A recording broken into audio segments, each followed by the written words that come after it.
Yun mga idol, no? So may papakita ko sa inyong camera na action camera mga idol. Pero ito is para to sa mga four wheels. Pero pwede rin to sa mga motor, no? Pero ito mga idol, ang pinakatawag dito is dashcam mga idol, no?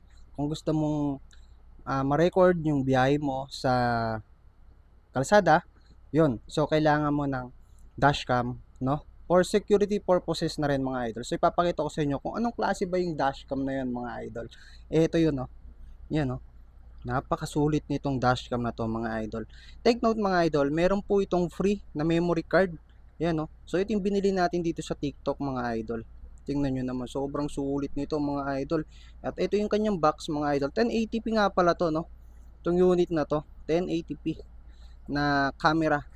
Tapos ito yung mga kasama niya. Tapos ito pa yung isang camera mga idol. Yan. Ito naman yung nilalagay sa likuran, no? Para pag magre-reverse ka, no? Ito yung gagana. Tapos mga idol dito, ito yung nasa harapan mo, no?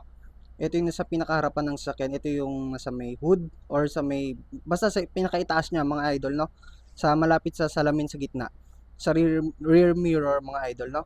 Nakasabit siyang ganyan. Tapos ito mga idol, isa driver seat, no? Or sa may mga pasahero, no? Yan, no, yung unit na to. Itong camera na to. Purpose niya is para kita mo yung mga nakasakay sa loob. Yan. Then ito is purpose niya para makita yung kalsada, no? Tapos, itong isa naman ang purpose niya is para makita mo yung kalsada rin pero pag reverse. Yan, no?